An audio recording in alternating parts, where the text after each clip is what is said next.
pela pronta, pela pronta aceitação do tema e falar que você tem aí uma horinha inteira conosco e será um grande prazer assistir sua aula. Um beijo grande, muito obrigado.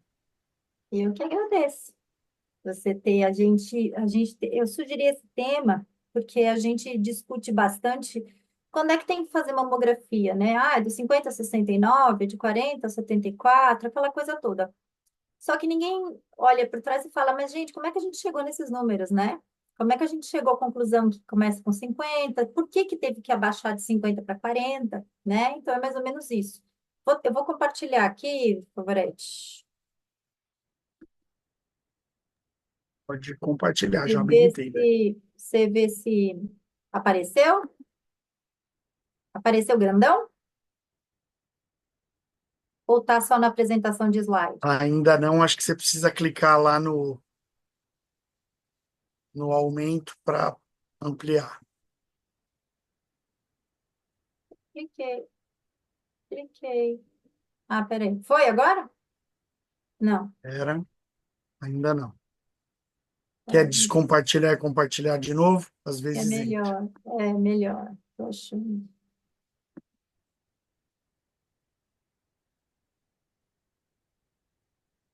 Esse agora. Opa! Ele tá pulando. Peraí, vamos de novo aqui. Favorece, tá aí?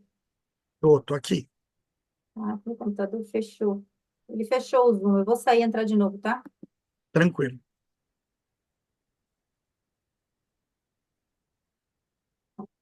Aqui, acho que nem precisou voltar. Bom, só enquanto a Dani está falando, essa semana a gente tem aula de rastreamento com a Dani. Na semana que vem ficou lesões pré-malignas com a Eti, que também é o que? Professora da saúde da mulher, da casa. É incrível poder contar com vocês dando aula para a gente no Outubro Rosa. Na terceira semana a gente vai ter nossa reunião administrativa, não tem jeito, tem que rolar uma vez por mês. E na última reunião, a Dani volta para falar sobre a assinatura genética do câncer de mama. Então, um mês mastológico, um mês falando de câncer, um mês falando de lesões pré-malignas, um mês muito interessante. E agora, foi? Dani abriu, mas ainda não ampliou. Mas, gente, por que que não amplia, Favorete? Aí eu não sei. Caramba, tá bem grandona já. Vê se agora foi. Agora foi, acho. Agora foi. Agora Ah, tá, com certeza. tudo bem. Beleza. Então vamos lá, Boa aula, gente. Dani. Obrigado. Obrigada a você. Eu trouxe aqui as principais diretrizes, gente, da SBM, né, Sociedade Brasileira de Mastologia, Colégio Brasileiro de Radiologia, FEBRASGO, mas junto com ele eu trouxe para vocês o NCCN e eu trouxe para vocês o SUS, né, que a gente teve uma modificação recente na indicação do SUS. Eu sempre começo todas as aulas que eu dou com essa frase. Essa frase, gente, ela veio do professor Alfredo Barros, que foi meu mestre, foi meu professor. Conheço o professor Alfredo desde 1994, foi por conta dele que eu fiz mastologia. Ele foi meu professor na residência de mama, na de gineco, meu orientador de mestrado, e fui chamada sexta-feira de Alfredete, acho que eu sou mesmo, né? Uma pupila do professor Alfredo até hoje. E é verdade, essa frase é dele. Eu me lembro quando ele disse, ele estava com o professor Pinotti, e realmente o câncer de mama, ele tem uma elevada incidência, mortalidade, e as repercussões, gente, para as pessoas é assim, é física, é emocional, é social, porque a paciente, quando você vai dar um diagnóstico de câncer para aquela paciente, você sabe que você vai mudar o mundo de uma pessoa, né? Então, eu várias vezes vi pessoas assim tendo um arranque de vida que eu tive que dar essa notícia para ela e foi muito difícil. Então, essa frase, para mim, ela representa muito a mastologia, né? É uma doença muito sofrida. Por isso que eu acho que o Outubro Rosa é importante, mas eu acho que a gente tem que ter um ano rosa, né? Não. Vocês estão me ouvindo bem? Tá ouvindo bem, Favorete? Tá. a gente tem que ter um ano rosa, né? A nossa luta é um ano rosa, mas vamos aproveitar que estamos no Outubro Rosa e vamos falar sobre ele, né? O INCA lançou agora, em outubro, um livro auxiliar para os gestores no controle do câncer de mama. Então, gente, é super novo, tá? Essa é a carinha dele, aqui, que eu trouxe para vocês. Ele está disponível, é só entrar no site do INCA. É um livro muito bacana, né? E ele traz dados novos, né? Ele atualiza bastante. Aqui eu trouxe para vocês a incidência. Vocês estão vendo que onde nós estamos, né? Estamos aqui, ó, né? Numa incidência maior. E aqui o Ceará, ó, olha que bacana. Ele até explica que o Ceará, eles investiram muito em mamógrafo, né? Eles investiram na saúde, tanto privada quanto pública, então, na verdade, aumentou a incidência. Nem sempre o aumento da incidência significa uma piora, né, para aquele estado. Na verdade, aumentou a incidência porque está diagnosticando mais casos, né? Aqui eu trouxe para vocês as taxas brutas, né, por capital. Estão vendo? Olha nós aqui, a taxa bruta de incidência. Olha, nós estamos aqui de novo, 20.470 mulheres aqui em São Paulo, né? Por quê? Estamos numa grande capital, né? Aqui a gente tem um número de mamógrafos muito grande, também isso é um dado do novo guia que a gente recebeu. E aqui a gente tem uma vida diferente para as mulheres aqui, né? Então, se você olhar nesse livro, ele mostra os critérios que as pacientes aqui elas estão tendo filhos mais tarde, né? É muita poluição, alimentação. A cidade grande é muito diferente do que uma capital, por exemplo, do Norte e Nordeste, né? E aqui eu trouxe a taxa de mortalidade, gente, ajustada para cada 100 mil mulheres. Olha aqui onde estamos também, né? Então, aumentou a incidência, aumentou a mortalidade.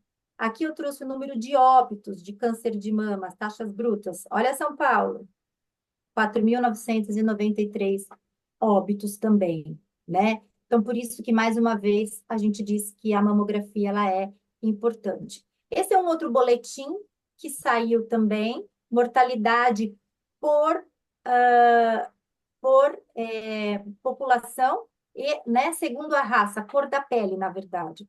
E aqui, se a gente for ver, a raça branca tem uma mortalidade maior. E aí, só uma característica para vocês, saiu na última característica de São Paulo que realmente existem mais mulheres brancas com câncer de mama. É uma pesquisa que nós estamos querendo fazer, porque no HM, quando nós avaliamos as taxas da navegação, não sei se vocês sabem o que é navegação oncológica agora, é obrigatório os centros terem uma enfermeira navegadora. Essa enfermeira navegadora, ela faz todo o perfil epidemiológico e ela acompanha aquele paciente, desde a entrada, da biópsia, do estadiamento, até a cirurgia, tá certo? Então, a nossa estatística, nosso perfil epidemiológico no Hospital da Mulher, que é um grande centro, ele bate com a cidade de São Paulo, né, e com o Brasil. E aí, então, a gente vai começar a fazer um estudo dizendo o seguinte: aonde estão as pacientes indígenas, onde estão as pacientes negras, né? Então, nós vamos fazer uma pesquisa para a gente conseguir melhorar esse acesso para essas pacientes, tá certo? Então, é uma pesquisa que nós estamos começando a fazer no Hospital da Mulher. E por que que a gente rastreia, né? Por que que a gente faz o rastreamento, né? Porque a gente quer fazer um diagnóstico precoce e a gente quer reduzir mortalidade. A mamografia previne o câncer de mama? Não, ela detecta precocemente, né? E aí, mas o que que ela faz? Ela consegue reduzir a mortalidade, tá certo? Então, aqui é a nossa indicação de mamografia. O que é que a gente quer? Isso aqui é chamado de janela mamográfica. Eu acho que vocês devem estar vendo a minha setinha. Aqui é a janela mamográfica, então nós queremos pegar tumores de 1 milímetro a 1 centímetro, tá certo? Porque aqui já é um tumor palpável, né? Então, essa é a janela mamográfica, é aqui que nós queremos atuar, porque se a gente conseguir pegar uma lesão pequena, menor que 1 centímetro, a chance de cura é maior que 95%, né? E agora, depois a gente vai falar nas últimas aulas, com as assinaturas genéticas, com as medicações, existem pacientes, inclusive, que com esse tamanho de tumor não faz mais a quimioterapia, tá certo? Então, é uma vantagem super importante. E aqui eu trouxe para vocês esse gráfico que mostra o seguinte. Aqui, ó, 1989 começou a introdução do rastreamento. Então, olha a curvinha, a curva da incidência continua subindo, mas olha a curvinha, o traçado da mortalidade, ele cai, né? Então, realmente, aqui ele mostra exatamente o que a mamografia faz. Aumenta a incidência, mas cai a mortalidade, tá certo? E aí, minha gente, e as diretrizes? As diretrizes da Sociedade Brasileira, do Colégio Brasileiro da Febrasgo, eles já tinham sido publicados, mas eles foram atualizados e eles foram publicados aqui, ó, na revista Fêmea, volume 51, número 7, em 2023, tá certo? Que é essa diretriz que a gente segue atualmente, ok? Como é que foi feita essa diretriz, né? Então, vários especialistas da Sociedade Brasileira de Mastologia, Colégio Brasileiro de Radiologia, Febrasgo, eles se uniram e eles fizeram um levantamento de estudos, mas muitos estudos. Onde foram as bases de dados? Essas que eu coloquei para vocês aqui, PubMed, Lilacs, qualidade das evidências, né? Revisão sistemática, meta-análise, ensaio clínico, corte, e a recomendação das sociedades, ela foi formulada quando pelo menos 75% de consenso existia entre os especialistas, tá certo? E aí, a partir desse consenso, foi criado essa classificação em categorias, tá certo? Então, a categoria A era uma recomendação forte e a favor, tá certo, da mamografia, baseada em evidências de alta qualidade. A categoria B é uma recomendação forte e a favor, baseada em evidências de moderada qualidade. Categoria C, recomendação fraca e a favor. A D, recomendação a favor, mas só com consenso de especialistas, tá certo? E a categoria E, ela foi uma recomendação contra, né? Porque a evidência, ela é insuficiente para o seu uso, tá? Então, eu achei essas categorias muito legais e eu trouxe para vocês depois dos rastreamentos e qual era a categoria de cada um, tá? Então, aqui, esse foi um estudo, tá certo? Um N, 247 mil mulheres, né? Que mostrou a mamografia de 40 a 74 anos, a redução da mortalidade em 21%. Bastante, né? Esse outro, redução da mortalidade em 20%. Rastreio mamográfico de 40 a 74 anos, bienal.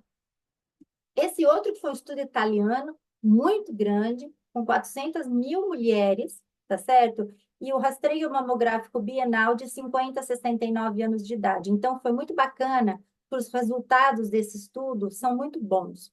Então, qual foi o resultado que eles chegaram, né? Então, teve uma maior incidência de TIS, que é IS? In situ, tumor in situ, e o T1, né? E uma redução da incidência do estadiamento 2. Qual é o estadiamento 2? São aqueles tumores acima de 2 centímetros, tá certo? A maior incidência, olha só, para estadio 2, então são tumores grandes, né? Para aquelas pacientes que não rastrearam. E como também resultado desse estudo, aconteceu o quê? Uma redução de 32% na redução das mastectomias. Então, o que a gente conseguiu ver? Porque o estadiamento, o in situ e o T1 são tumores aonde a chance da gente fazer uma cirurgia conservadora é muito grande, tá certo? Então, a mamografia, ela também vai dar impacto aonde, gente? Em qual cirurgia a gente faz, tá certo? Tumores menores, cirurgias menores. Efeitos adversos, né? Aumento da taxa de falso positivo, mais de 4 a 7% é pouco, né? Aumento de 2,9 no risco de biópsias com desfechos benignos, também é baixo. E o carcinoma induzido pela radiação é muito baixo, tá? Se você fizer mamografia todos os anos, durante 10 anos, a probabilidade de tumor induzido é uma para cada 100 mil mulheres.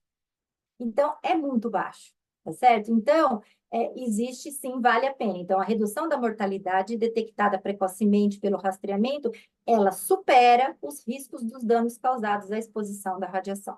Depois, se você alguém tiver curiosidade, eu tenho os números de tanto de radiação da mamografia, do raio-x de tórax, da tomografia. E assim, a mamografia, ela é um pouco menor, né? Mas, comparado com o benefício do risco da mortalidade, é muito melhor você fazer uma mamografia, tá certo? Muito bem. Quando fazer a mamografia, então? Início aos 40 anos, reduz a mortalidade em 25% em 10 anos, e o intervalo a cada 2 anos está relacionado com maior risco de tumores avançados. Sim, né? Tumores maiores que 1,5 cm. Então, a gente consegue ver que esse resultado ele está de acordo com aquele estudo italiano que a gente viu, né? Então, se você faz um intervalo maior, a chance de você pegar tumores maiores, ok? E esse estudo aqui, gente, é um estudo muito legal, é chamado de Amazona 3.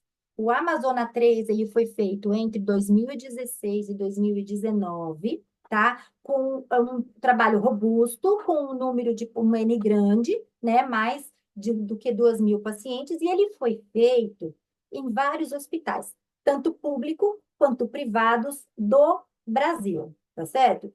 E aí, foi incluído, ele avaliou muita coisa. Ele avaliou estadiamento, ele avaliou o tipo tumoral, se ela é tipo negativo, HER2, luminal, né? Mas o resultado bacana desse estudo, que foi ele que bateu o pé e disse, sim, temos que diminuir a idade de 50 para 40 anos, foi graças a esse estudo Amazona 3, que ele mostrou, olha só, 41% de tumores em pacientes abaixo de 50 anos. Então, aquela história que a gente fala, nossa, mas por que caiu de 50 para 40? Realmente, a idade que mais aparece o câncer de mama é acima de 50 anos, mas, gente, 40% é muita coisa, né? Então, quando veio esse estudo, a Amazona 3, ele fechou, bateu o martelo e falou, não, realmente, olha, temos sim que começar a fazer a mamografia a partir de 40 anos. E aí, ficou uma briga da sociedade com o SUS, né? A gente tinha até uma ideia de que no ano passado esse número a idade fosse reduzir, mas acabou não reduzindo. E isso acabou acontecendo quando? Na semana passada, né? Que eu trouxe para vocês também. Então, esse estudo é maravilhoso, né? Foi daí que veio. E agora, as diretrizes que as nossas sociedades mostram e quais são as características, as categorias delas. Então, a mamografia. Recomenda-se o rastreamento anual com mamografia, né, para mulheres de 40 a 74 anos, preferencialmente com tecnologia digital, tá certo? Ela é categoria A, então ela é fortemente indicada. Por que tecnologia digital? Quando você faz uma mamografia num aparelho digital, né, que é o DR, ao invés do CR, que é o aparelho convencional, a gente consegue ver no momento da captação da imagem as alterações, né? Então, como é que é o CR, o antigo? Você vai, mamografa, você pega, tem que ir numa sala escura e revelar. Com o DR, com a tecnologia digital, a gente consegue fazer o quê? A gente consegue captar a imagem ali na workstation, na estação de trabalho, a gente vai, a técnica avisa a gente já acaba resolvendo a dúvida que a gente tem, né, com essa tecnologia digital. Então, com essa tecnologia, a gente diminui a taxa da gente ficar chamando a paciente novamente, né, para fazer imagens complementares. Então, diminui.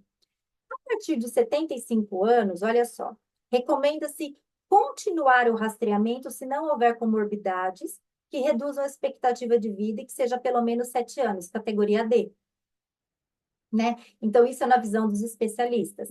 Por isso que as sociedades batem em cima, Brasgo diz, a partir de 74 anos é individualizado. Então, você tem que chamar aquela pessoa e você tem que conversar com ela. Não é todo mundo que você continua fazendo a mamografia. E ultrassom, gente, ultrassom é assim. Eu falo que o ultrassom e a mamografia é um casamento que deu certo, né? Então, todo mundo vai lá e pede ultrassom mais mamografia, ultrassom mais mamografia. Mas vamos ver o que as nossas sociedades elas recomendam? Não se recomenda como rastreamento suplementar ou com método isolado para mulheres de risco habitual, categoria E, tá certo? Então, vocês vão ver que no NCCN e também na Febrasgo, a gente vai nas pacientes de alto risco, nós vamos fazer o ultrassom apenas quando a ressonância magnética não tiver à nossa disposição, tá certo? Ultrassonografia. Recomenda-se que a ultrassonografia anual pode ser considerada adjunta à mamografia nas mulheres de mama densa, exceto quando a ressonância não for realizada, categoria B. Ressonância magnética. Recomenda-se que a ressonância bienal pode ser considerada em conjunto com a mamografia nas mamas extremamente densas, categoria C. E a tomossíntese? O que é tomossíntese? A tomossíntese é uma mamografia onde são feitos cortes de 1 milímetro, tá certo? É uma mamografia muito melhor. E a tomossíntese, aonde é que ela atua, né? Aonde é que é o desfecho melhor da tomossíntese? Nos casos de assimetria, tá certo? Quando a gente tem assimetria, normalmente o que é que nós fazemos? Nós fazemos uma compressão focal. No caso da tomossíntese, a gente não encontra a assimetria, porque os cortes são tão pequenininhos que a hora que você vai avaliar o exame, aquela assimetria ela não aparece, certo? No caso das mamas densas. E o follow-up? A gente continua investigando pacientes que tiveram câncer? Gente, sim, né? Mamografia. Mulheres tratadas com cirurgias conservadoras devem fazer mamografia anual, categoria A, fortemente indicada. Só que a gente começa quando? 6 meses a partir do término da radioterapia, certo? Mulheres mastectomizadas devem fazer mamografia? Sim, na mama contralateral. A gente percebe que muitos mastologistas, muito médico, pede bilateralmente quando tem reconstrução mamária. E a gente não precisa fazer, tá certo? E as pacientes que fizeram adené? O que é adenectomia? Qual a diferença da masté? A adenectomia, você vai deixar a pele, você vai deixar o complexo areopapilar e você vai tirar toda a glândula. Só que a adenectomia é uma cirurgia muito delicada. A gente diz que é uma cirurgia difícil de fazer e ela dá muita complicação. Porque você não pode deixar o retalho muito grosso. Se você deixar o retalho grosso, você deixa chance de ter câncer, de ter recidiva. Se você deixa o retalho muito fino, o que acontece? Você mata o retalho, porque não tem a vascularização. Então, você tem que deixar pelo menos um retalho de 2 milímetros, né? Então, mulheres submetidas à adenectomia podem considerar fazer mamografia em até 1 ano para avaliação do tecido fibroglandular residual, a fim de determinar a necessidade da manutenção do rastreamento mamográfico. Apesar de ser categoria D, isso é muito utilizado. Porque aí você faz a mamografia e você olha o tanto de tecido glandular que ficou naquela paciente, tá certo? E aí, porque eu vou dizer uma coisa para vocês, eu já vi paciente adenectomizada com câncer de mama.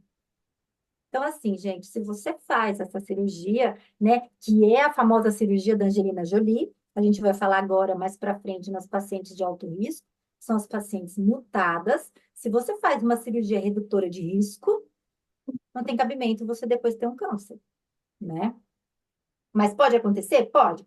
Por isso que atualmente ela não é chamada mais de cirurgia profilática. Ela é chamada de redutora de risco, tá certo? Mas aí você tem que deixar um retalho, tá certo? Nem grosso e nem fino, para que não morra seu retalho, mas você também não deixe tecido para que a paciente venha desenvolver um câncer, tá certo? Por isso que essas pacientes têm que ser avaliadas.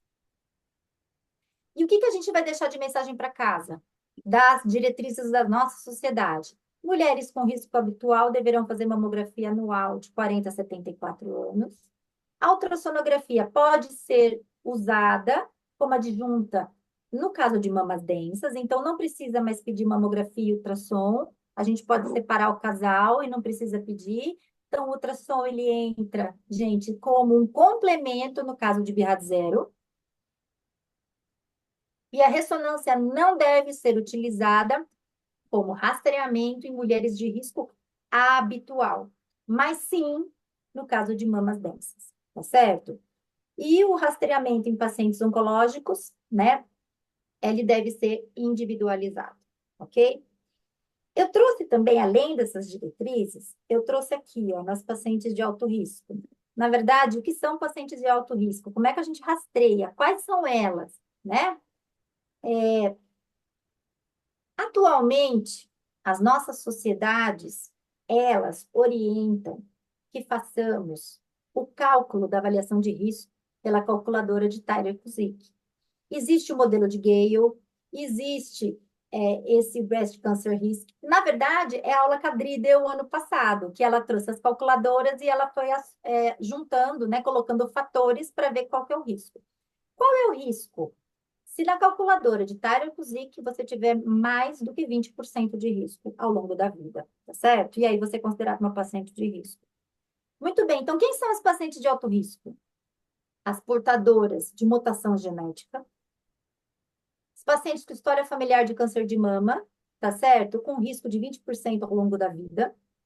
Pacientes com história de hiperplasia ductal atípica, hiperplasia lobular atípica e carcinoma lobular in situ. Apesar deles ter esse nome de carcinoma lobular in situ, ele é benigno, não é câncer, tá?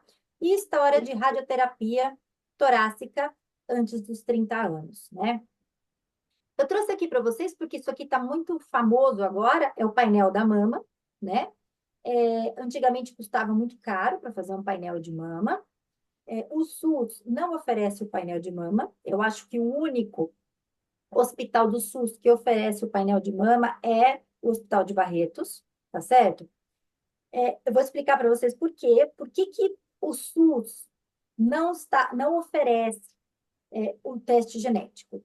Quando você faz um teste genético e a paciente, por exemplo, vem mutada para BRCA1, BRCA2, essa paciente tem um câncer, ok? Então, você tem lá, você recebe uma paciente, por que que vai testar? Ah, mas vamos testar porque a paciente pode ser submetida a uma redutora de risco na mama contralateral, ok? Só que não é essa a única implicação, tá certo?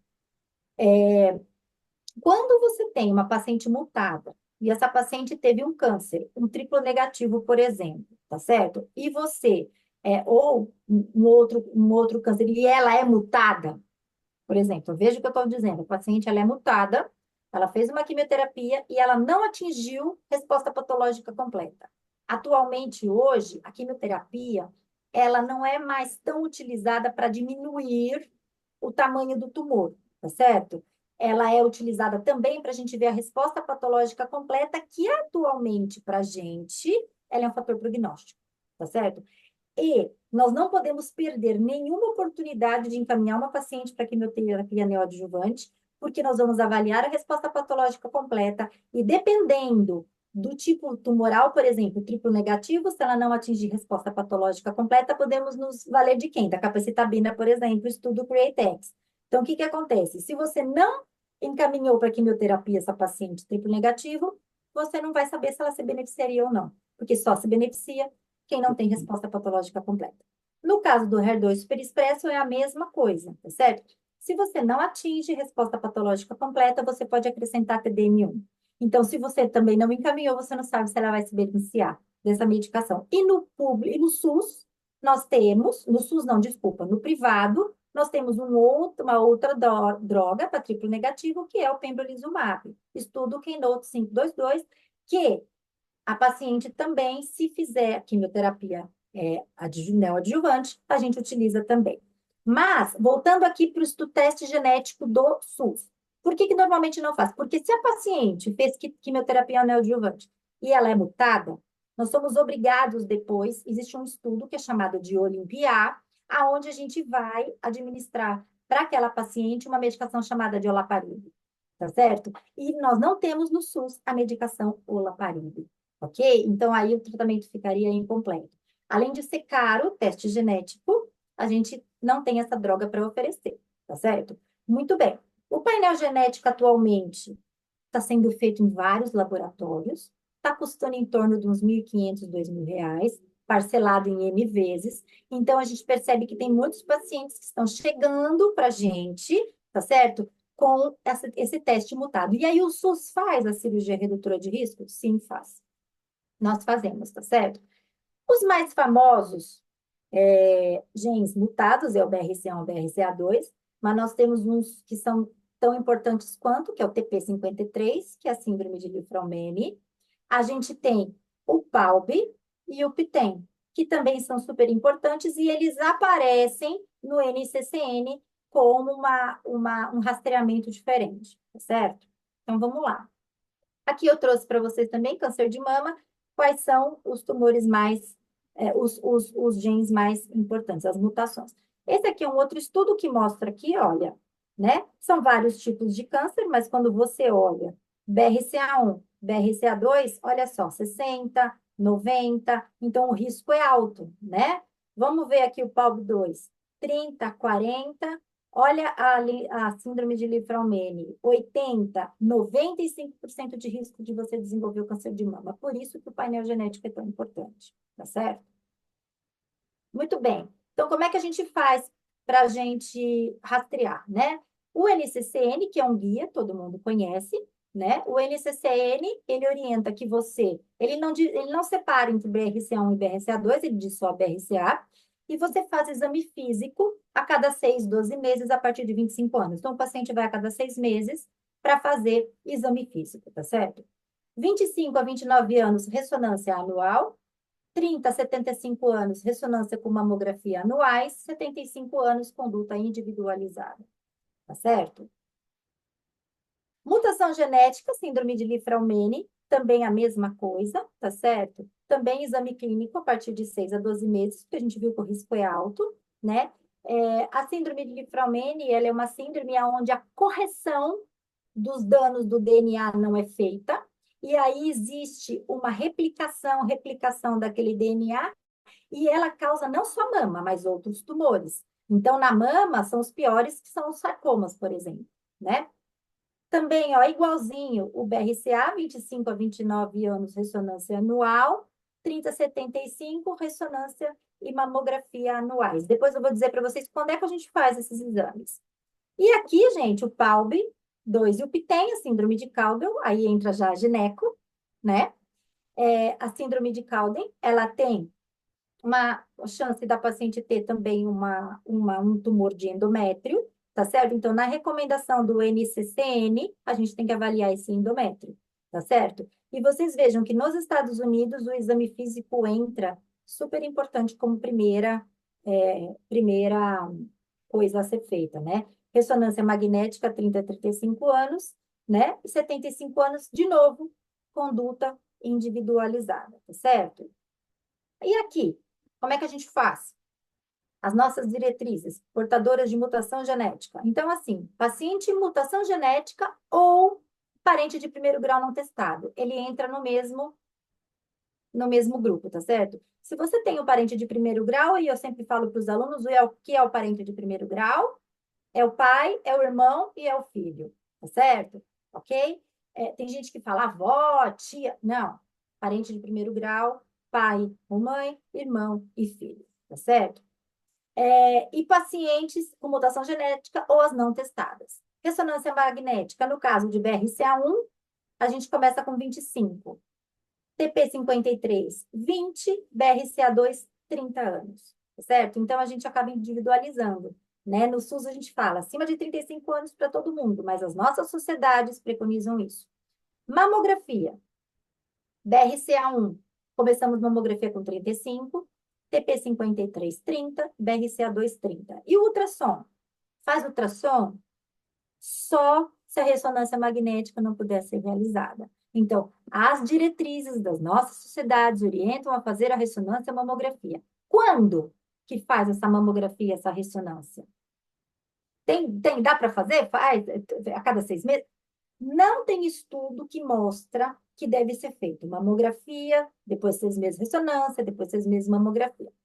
O que é mais fácil? A gente percebe a adesão do paciente. Se você fizer mamografia e ultrassom junto, mamografia e ressonância juntos, porque ela fica livre 1 ano, tá certo? Para a paciente fica muito cansativo. A cada 6 meses ela vive naquele susto. Ah, agora eu tenho que fazer ressonância.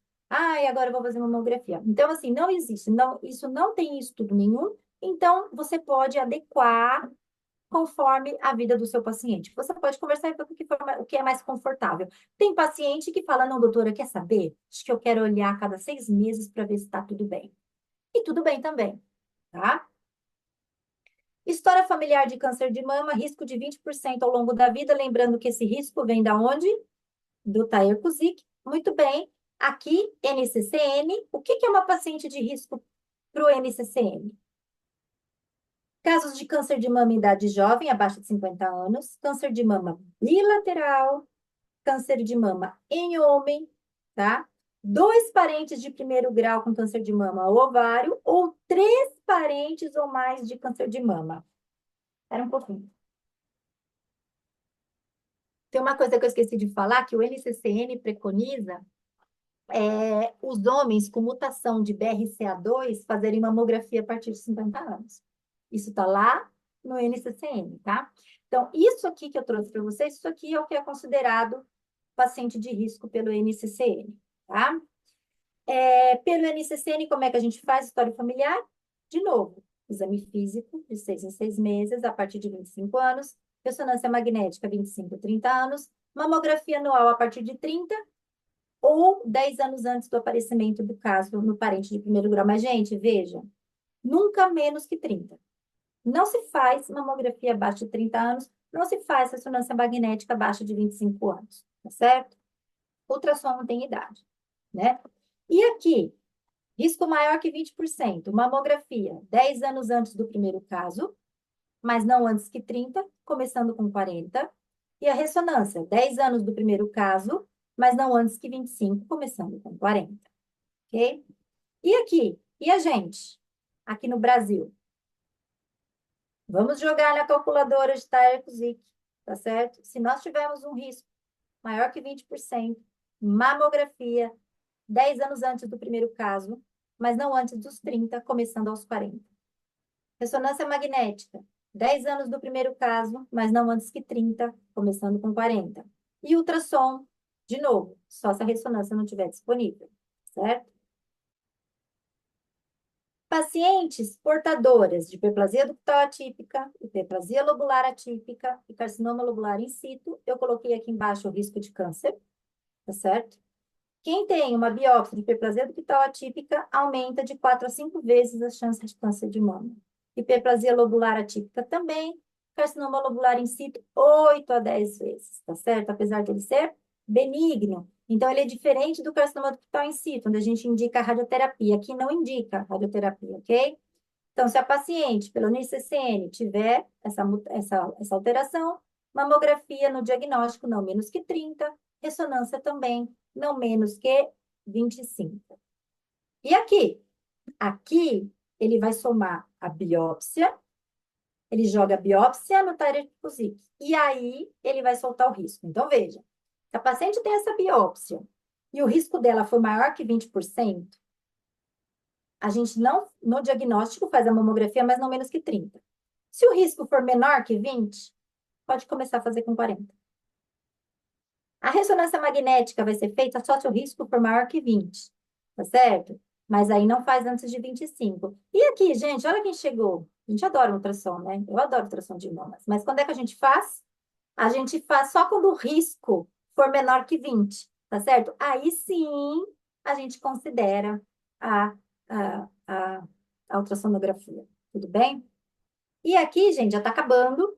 História de radioterapia torácica. A radioterapia torácica é o seguinte: ela aumenta em 13 vezes a chance de um câncer de mama. Mas essa chance começa 10 anos depois do aparecimento do tratamento, do término do tratamento, de 8 a 10 anos. Então, a gente faz a mamografia a partir do 8º ano do tratamento, mas não menos que 30.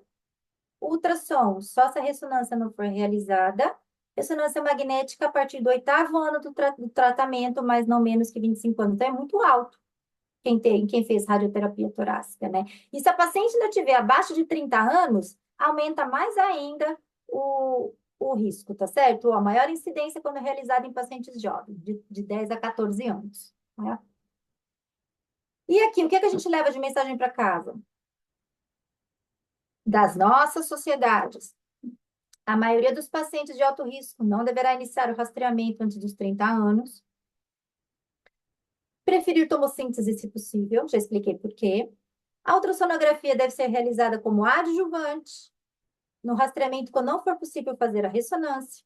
E a maioria dos pacientes deverá iniciar a mamografia não deverá iniciar a mamografia antes dos 30 anos, tá certo? Porque aí sim você vai estar fazendo, você aumenta a chance de algo rádio induzido, porque não vai resolver, né? E para finalizar, olha só que maravilha, né? Isso foi da semana passada. O Ministério da Saúde passa a recomendar a mamografia a partir de 40 anos, mas é de 40 a 74 a cada 2 anos. Então, ainda não conseguimos ainda ser anual, tá certo? Mas a gente já viu que sim, cai o estadiamento do câncer mesmo que você faça a cada 2 anos, tá? Como era? 50 a 69, foi para 40 a 74, periodicidade mantém 2 anos, idade limite 69 a 74 anos, certo? Como é que a gente faz? Eu não sei se vocês já viram vídeo de mamografia, já foram ler. Esse, acho que é o último slide. Eu fotografei, eu trouxe para vocês, porque é o seguinte, no SUS eu já falei que não tem teste genético, tá certo? Então a gente vai seguir a recomendação do INCA. É o INCA, né, que faz a diretriz do SUS. E aí, não tem teste genético. Então, quais são as pacientes de risco elevado para o SUS? Mulheres com história familiar de pelo menos um parente de primeiro grau, com diagnóstico de câncer de mama antes dos 50 anos, câncer de mama bilateral ou câncer de ovário em qualquer idade, tá? Mulheres com história familiar de câncer de mama masculino e mulheres, de novo aqui. Então, as lesões precursoras, né? Elas são extremamente importantes. A Iti vai falar na próxima aula, né? Que é as lesões proliferativas com atipia e a neoplasia lobular in situ, tá certo? Não sei se alguém leu. Todas as vezes que a gente faz uma mamografia, nós somos obrigados a preencher um documento no Sismama. Então, a gente lauda a mamografia, abre o Sismama, que é um programa do governo, e a gente lauda aquele resultado. Não só o BIRADS, mas a gente lauda, veja só, a gente lauda a lesão. E aí, aqui para finalizar, eu vou ensinar vocês só uma coisinha. Mamografia de rastreamento, aqui vai mudar, né, de 40 para 74 anos, e maiores de 35 anos com história familiar de câncer de mama, lembrando que a mastalgia não é um sinal de câncer de mama. E aí, só para finalizar, vou ensinar vocês a preencher uma mamografia, porque esse é um erro extremamente importante. É o seguinte, existem dois tipos de mamografia de rastreamento e a mamografia diagnóstica, tá certo? Então, veja, para a gente que está ali atrás, preenchendo o cismama, é assim. Se você pede uma mamografia de rastreamento, eu não consigo laudar nenhum nódulo, algo diferente de um BIRAD zero. Tá certo? Não consigo.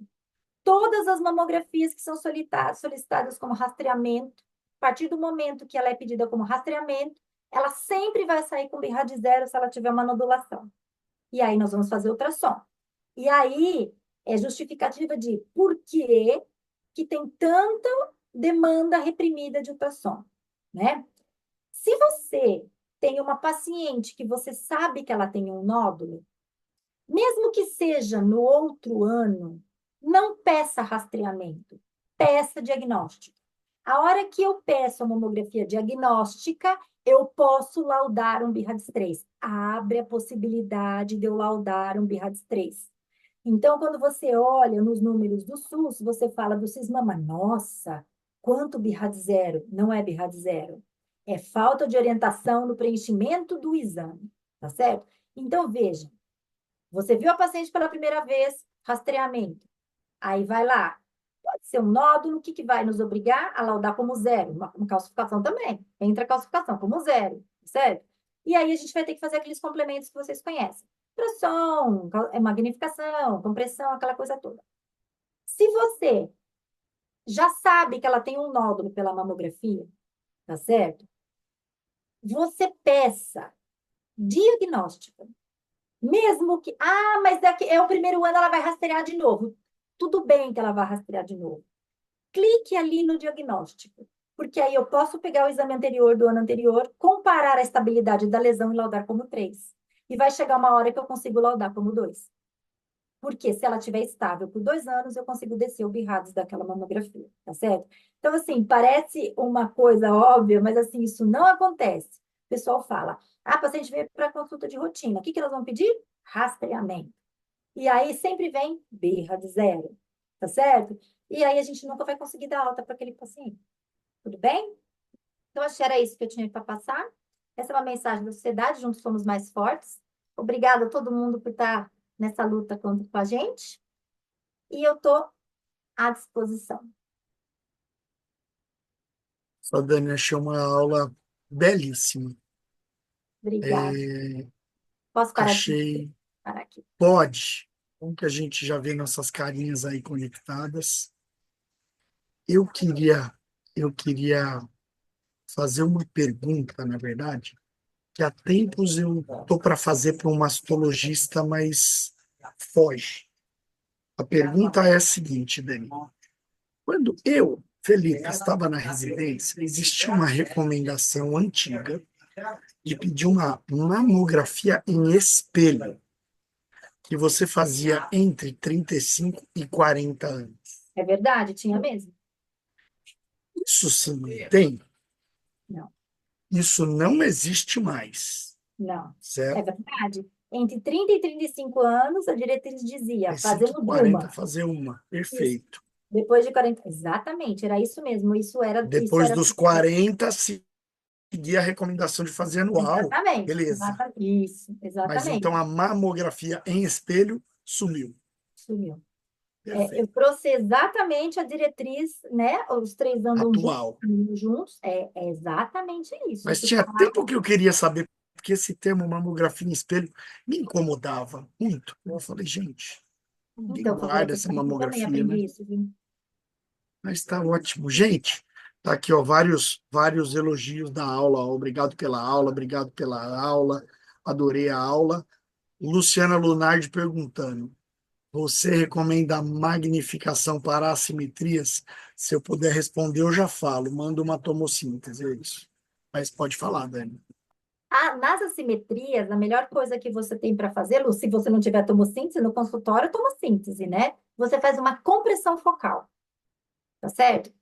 Você faz uma compressão focal, e aí, se for um acúmulo de tecido fibroadular, a hora que você apertar, ele vai abrir e aquela imagem vai desaparecer, né? No caso de dúvida, o ultrassom também, ele pode entrar como complemento no caso das assimetrias. A magnificação, a gente utiliza mais para as calcificações, tá certo? As calcificações. E aí é uma coisa que a gente sempre diz: a calcificação, gente, para a gente der um 4 ou para a gente dar um 5, sempre com magnificação, né? E principalmente em mamógrafo digital, né? As pacientes normalmente, tem médico que às vezes lauda 4 de cara, a não sei que ela seja muito grosseira, heterogênea, muito grande, mas normalmente em grupamento pequeno, pedir sempre a magnificação. Dúvidas, pessoal? Temos aqui também conectados o pessoal da Liga de Saúde da Mulher. Eu não sei se as meninas querem fazer alguma pergunta. A Eti está aí aplaudindo. Eti, sua querida. Nossa Aí, querida. aí a É gente vai isso. ensinar o que que a gente vai fazer com as atipias na outra semana. Semana que vem, ansiosos já pela aula. Eu tenho algumas dúvidas eternas. Eu tendia, tendia a fazer a vigilância de mamografia e ressonância nas de alto risco, espalhadas a cada 6 meses. Eu tinha essa falsa sensação de que olhando a cada 6 meses era um pouquinho melhor. Sim, Mas eu posso fazer junto, então. Se eu quiser fazer pode. ressonância e mamografia junto, beleza. Nem o exame físico, né? O pessoal fala, fazer exame físico a cada 6 meses. O exame físico a cada 6 meses, ele é uma orientação do NCCN. Na nossa sociedade, não. Na sociedade é essa que eu mostrei. Assim, teoricamente, você só palpa a lesão se ela tem mais de 1 centímetro, não é isso? Dependendo do tamanho da mama do paciente. Você conseguir sentir uma lesão menor de 1 centímetro é muito difícil, eu diria, né?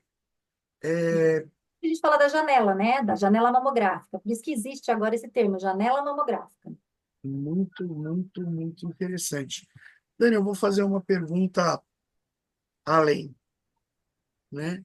Eu tenho no consultório uma paciente de alto risco. Na verdade, ela tem lifralmene, tá? Depois 53.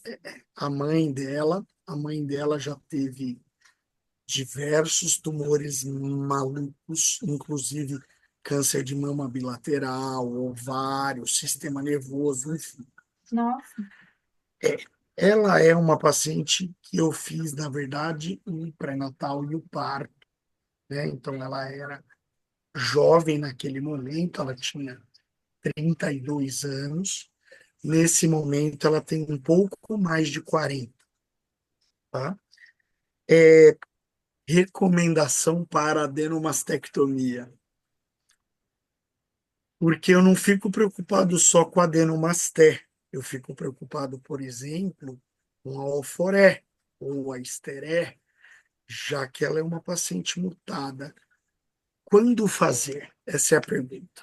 então, Favorete, a gente sempre fala para ver se a paciente quer ter prole constituída, né? Ela já tem, né? Acima de 40 anos, a gente fala acima de 40 anos, né? Mas aí eu acho que é individualizado você conversar com ela, né? Tem indicação, você faz ressonância magnética e mamografia? Ah, ótimo, perfeito. Ela é uma paciente de altíssimo, muito altíssimo grau, né? Acho que sim, acho que ela se beneficiaria, mas lembrando que o Lifralmene não é só mama, né? Então tem tireoide, né? Ai, Favorete, é, encaminha. Ela literalmente vive com a pulga atrás da orelha, assim. E a cada 6 meses, enfim, ela segue aquela ideia de mamografia com ressonância a cada 6 meses. É um baita estresse, né? Porque é Eu tipo, acho. Eu acho indicaria. o tumor, né? Acho o Acho tumor. que e o Foré também. É que não dá para a gente resolver todos os tumores, né? Porque a síndrome de Exato. Lipomania ela é muito agressiva, né? Mas se você já fazendo esse rastreamento nela especial, ela sendo alto risco, ressonância magnética e mamografia junto, eu acho que é importante. Agora dá para indicar, porque ela já tem Dani, prole. e a associação de não mamografia, mas tomossíntese com ressonância? Sempre que possível. Se você Sempre que Se possível? você tiver que escolher entre uma mamografia e uma tomossíntese, você vai na tomossíntese, porque a tomossíntese, ela diminui, assim, muito o número de reconvocações. É Ótimo. impressionante o número de reconvocações que ela diminui, tá certo? Então, assim, pelos estudos, ela é super indicada. Assim, pode parecer para os. Eu queria falar, Dani, a gente teve 54 pessoas conectadas na sua aula, viu? É Então, mesmo? assim, foi, acho que do ano, a aula mais cheia que tivemos. Mas, para os alunos, pode parecer uma bobagem, né? Você reconvocar uma paciente, mas quando você reconvoca uma paciente para mamografia, a partir do momento que ela atende o telefone, ela já tem certeza que ela tem Ex- câncer e já vai morrer. É Então, isso. assim, é desesperador reconvocar uma Desespero. paciente, Exato. E né? tem pacientes que são reconvocadas mais de uma vez, principalmente em locais ainda que não tenham o DR, que tem o Parte CR. digital. Exato. Exatamente, exatamente. Você sabe que todas as pacientes que nós recebemos nas nossas unidades que a gente tem o aparelho digital, a gente repete a mamografia, porque aí a gente tem os monitores de mama, o pessoal que passa no internato com a gente vê, os monitores de mama, que a gente consegue ver lesões assim muito pequenas. Então a diferença é muito grande. Inclusive, às vezes eu pego os alunos e falo, gente, o meu monitor não é muito bom para mama. Vamos lá no fundo, na workstation, abrir. Quando eles veem aquele monitor de mama, eles falam, doutor, não é possível que você está vendo isso. Sim, estamos vendo aqui uma distorção. Então, a gente vai, eu e a tia, a gente fica, vai para a workstation, volta, para a É gente lesão de conseguir. 3, 4 milímetros, né? E é isso Exatamente, que, é isso que muda o prognóstico, né? Não tem o que falar. exatamente. É a gente aprender a Sabe, classificar quem são os pacientes de risco, né, favorite? Eu acho eu que é isso que fiquei, eles não eu sabem. fiquei muito feliz, assim, do ponto de vista de saúde pública, com essa expansão, né, dos 40 até os 75. Sim, Acho que é uma questão de tempo até talvez. ficar no alvo, né? Acho, a impressão que eu tive. Gente, mais perguntas para Dani. Eu já tirei todas as minhas. Isso porque eu nem estou falando de químio, que as de químio eu tenho todas as dúvidas mesmo. Eu vou esperar assinaturas do câncer de mama para perguntar. Essa é uma aula muito legal, porque chegou no Brasil recentemente, assim, as assinaturas genéticas, e assim, elas estão mudando a vida da paciente. É muito legal. Só aproveitando a presença de Luciana Lunardi aqui, evidências mais recentes, parece que o tratamento hormonal tópico vaginal em pacientes que já tiveram câncer de mama não está aumentando a recidiva. Estou correto, Dani? Sim, Estou é isso correto, mesmo. Lu? Lu. É isso mesmo, o vaginal, sim, coitadas, graças a Deus, gente. Já, né? E você sabe, Dani, que no ambulatório eu até reuni alguns Eu artigos já achei que a, eu falando. achei que a Lu não ia falar hoje, porque ela mandou escrito. Achei que estava muito estranho. Achei. Que bom que você falou, Lu. Mas você falou meu nome. Sabe o que acontece? No ambulatório, eu já tive problema com os residentes de não quererem prescrever o estriol vaginal e só usar o ácido hialurônico por conta do medo de paciente que era pós-CA de mama. Inclusive, não, acho que no mês passado foi, uma das meninas, eu não lembro quem que estava comigo, pediu para o onco, pediu para o lugar onde ela estava acompanhando se o mastro poderia liberar. Eu falei, gente, não tem necessidade, já tem todas as evidências que. Porque, na verdade, elas já não podem fazer reposição. Então, a gente tem que usar a mão dessa parte de hormônio local, então o estriol local tá. Essas pacientes se beneficiam também muito com a parte de laser, né? Sim. Então, acho que isso é uma coisa que a gente não tinha. Dani, eu coloquei lá, por isso que eu apareci. O Fê não falou, eu estava esperando ele falar. Eu achei super importante, eu amei tua aula. Por isso que eu perguntei se está gravada, porque tem todos os consensos e tal. E a gente tem muita dúvida, né? Quando a gente está atendendo paciente que tem histórico, quando pede, que tipo de exame pede. Então, achei que foi muito boa para a gente que está na prática, e que não é masto, né? E você falou uma coisa do pedido, o pedido que é diagnóstico e o que é rastreamento. E eu estou tendo também problema de solicitar com os internos, porque eles cismaram que eles só pedem rastreamento. E eles esquecem que essa paciente já tem histórico. Então a gente olha lá e está escrito que a pessoa tem um nódulo, que ela tem acompanhamento, que ela tem. E aí eles vão lá e trocam, eles vão na recepção e trocam um pedido para rastreamento. E aí, quando a paciente vem todo esse problema. Então, eu achei que parece uma coisa tão simples que você está falando, mas não é simples. Inclusive, já peguei R1 nosso que passa no ambulatório, que coloca rastreamento para todo mundo, whatever, assim. Não importa quem seja, onde a pessoa viveu, em que planeta ela fez. Então, assim, essas coisas que você está falando são tão importantes para a gente que faz gineco geral, assim, ou no caso que a gente que mexe, eu faço hoje bastante parte de lá na Unisa de Climatério, é uma coisa que eu gosto, e a gente precisa ter tranquilidade com a mama, e isso atrasa muito, porque até essa mulher ir, essa mulher voltar, já se passaram 3 meses. Então, eu Exatamente. acho que saber pedir um exame a critério SUS, eu acho que isso é fundamental.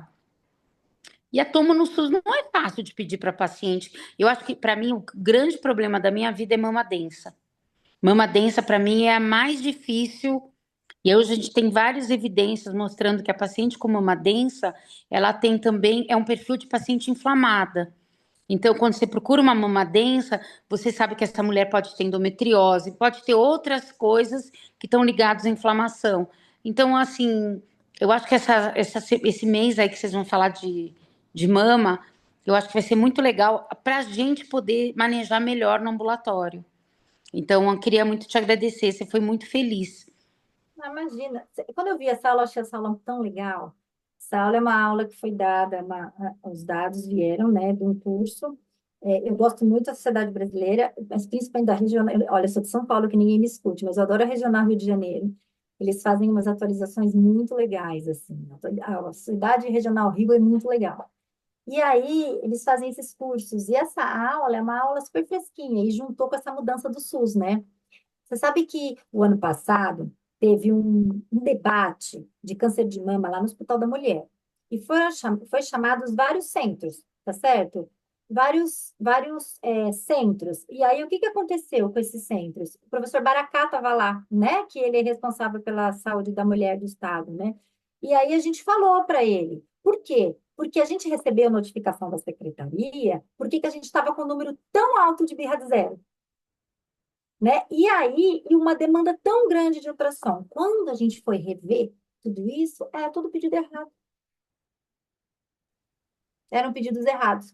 E aí, o que que acontece? A gente até fez um relatório, vindo do nosso serviço lá do Seconce, junto com o CEDI, que é o Centro de Diagnóstico, para tentar, dessa reunião sair um documento para levar para o INCA, porque quem faz para deixar um pouco mais livre para a gente também fazer treinamentos para a gente diminuir esse tanto de birra de zero. Entendeu? Então, assim, saiu um documento, não Muito sei se vai legal. virar alguma coisa, mas a gente tentou, né? Para a gente tentar diminuir o número de birra de zeros e Ô, diminuir o Dani, preço de ultrassom em demanda, gente. outra coisa que eu queria falar, eu não sei se a Maria Cristina saiu, ela estava aí, não sei se ela saiu agora, mas a gente, no mês passado, acho que foi mês A passado, Maria, a aqui no Maria, interior, a Maria elogiou a aula. a gente queria muito essa aula de mama. Sabe o que que acontece? Os internos estão chegando sem saber fazer o exame físico da mama. A Cris e eu, a gente tirou milhões de pontos dos internos. A gente até ficou na dúvida e falou, gente, esse povo não sabe fazer eles não começam a fazer nem avaliação estática da mama. Olha, pelo Então, amor de Deus, a minha dupla de aula prática é a Dani, eu vejo ela ensinando isso dia e noite. não, mas é esses que estão agora aqui, não são esses que Passou, né? passaram. Mas eu acho que, assim, a gente, apesar de estar no internato, eu acho que a gente tem que continuar fazendo as pacientes serem examinadas, principalmente examinar mama. E, assim, eles não conseguem colocar uma mamografia no negatoscópio, eles não sabem avaliar um exame. Então, Dani, você Aliás, tem. Lu, eu pedi, viu, para conceitar o negatoscópio. Não sei o que deu. Mas eu Não, lembro que tiraram, eles só tinha um, tiraram. tinha um negatoscópio que não ligava, não era E isso? aí agora eles tiraram do lugar. Agora ele Então não agora, só não tem tomada, como ele agora, sumiu. agora ele não liga porque ele não existe. Entendi. Tiraram de lá. Então eu estava com uma Ó, esperança que eles não talvez vão deixaram, remanejar não, num outro local que tenha não, tomada, não sei. não Porque deixaram de sabe como resolver que o eles problema. olham a mama? Eles olham assim, tipo, na luz do computador, quando a gente tem no gatoscópio. Teria que ter, né? Não tem em todas as salas. É que a policlínica não está toda adaptada para nós. Colocaram a gente lá sem a gente estar adaptada naquele local. Mas eu queria frisar que eu acho que, como professor, a gente tem que incentivar eles a examinarem as mamas. Eles estão com uma mania agora que fala assim: ah, eu não vi porque é só retorno de exame. O retorno da paciente faz 10, 11 meses que a paciente foi. Praticamente já é uma consulta nova. E agora ela não tem queixa, então eu não vou examinar. Então, Favorete e Dani e a Iti, que deve estar aqui, vamos reforçar, fazer exames de mama, vamos reforçar, porque esses meninos daqui um ano e pouco estão saindo daqui. Exatamente. Olha que a gente fala, hein, Favorete? Eu sou testemunha. Eli está com a mão levantada. Diga, Eli. Ô Dani, minha dúvida é sobre a tomossíntese aí no SUS, como que é isso? Tipo, fácil de conseguir ou... Não. No HM a gente tem, né? A gente faz, mas a gente faz, por exemplo, que nem a gente tem mamotomia lá também, né? Mas a gente faz tipo o protocolo do protocolo, né? Porque, por exemplo, a mamotomia a gente precisa das agulhas. Cada agulha de mamotomia ele custa R$ 1.000 e cada clipe que a gente faz a marcação da lesão R$ 500. E cada agulha de cor 150. Então é melhor você fazer uma agulha de cor. Então o que Uma que a gente cor? fez? Apesar da mamotomia ela ser o gold standard, então, é a melhor biópsia que a gente tem, mesmo porque ela deixa o marcador ali, a gente não consegue. Então, a gente tem um número X que a gente pode fazer. E a tomossíntese também, né? E daí, entre a tomossíntese e a ressonância, e Se você conseguir no, fazer... no caso da... você faz os dois ou você Então, a faz mais a tomo no consultório? tomossíntese. Tá. Quando a paciente consegue fazer, peça tomossíntese. Agora, no SUS, gente, eu não vou mentir para vocês. A gente continua fazendo mamografia e ultrassom, é o casamento que deu certo, tá certo? A gente vê o rastreamento, como é que a gente faz, mas é aquilo que eu falei para vocês. Ali nas pacientes de alto risco, né? A gente não consegue, fazer. O mundo ideal seria se a gente fizesse o. Você tá me ouvindo, Eli? Acho que desligou meu negócio aqui. Uhum. O ideal seria se a gente fizesse o teste, mas a gente acaba não fazendo, né? Então, no SUS, é mamografia e ultrassom mesmo. E se eu tenho muita dúvida nessa paciente, eu vou falar, eu, Daniela, a Eti também faz isso. A gente pede para a paciente voltar em 6 meses para examinar.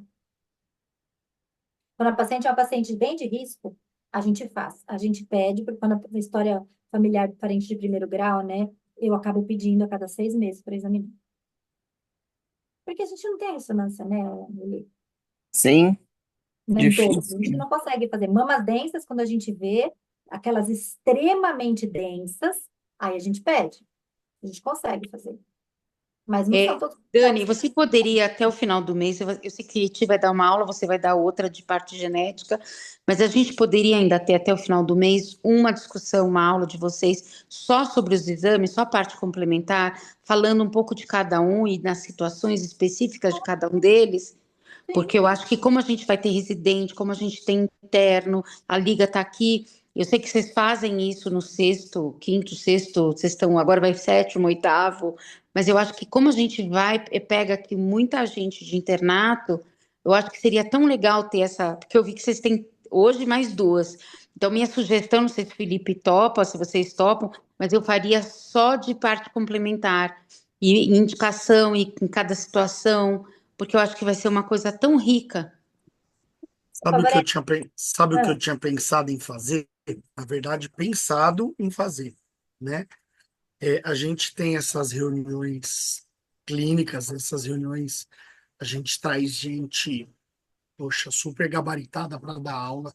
Aí a Dani, imagina. Eu pensei para o ano que vem, não esse ano, porque até novembro já tem assim ideias, né, para pessoas para convidar e afim. Eu pensei em a gente fazer sessões de radiologia com clínica. Então, assim, a Dani aí, tipo de por exemplo, discutir algumas mamografias com a gente. Eu, a Elisandra, que está bastante aí na obstetrícia, a gente podia discutir, por exemplo, cardiotocografias, nossa, que sabe? legal. A gente tem, por exemplo, a galera que faz cirurgia laparoscópica, tem a Marta, tem a Aline, podiam trazer o quê? Imagem de ressonância de abdômen e pelve para discutir a melhor abordagem, fazer correlação entre a imagem e a laparoscopia. Isso era uma ideia muito legal que eu estava na cabeça para propor para o ano que vem, né? Eu acho que ia ser muito legal, né? Favorete, o que dá para fazer também? Eu tenho as aulas prontas já. Se você quiser, a gente substitui essa de assinatura genética e eu posso fazer essa de imagem, mamografia, ultrassom, ressonância. E aí a gente deixa a assinatura genética para o ano que vem.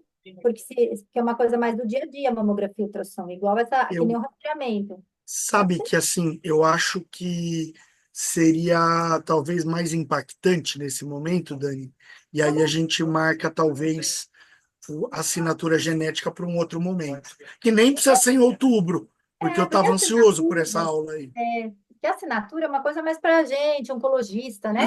Agora, a mamografia, ressonância, aí é uma coisa do dia a dia. Eu faço, então, E eu acho que vai ser muito mais interessante para o público que a gente tem Sim, aqui. E para os sim. para tentar alunos, para ver, porque eu residente, acho que com essas certeza. reuniões, elas ajudam muito o nosso dia a dia no Sim. ambulatório.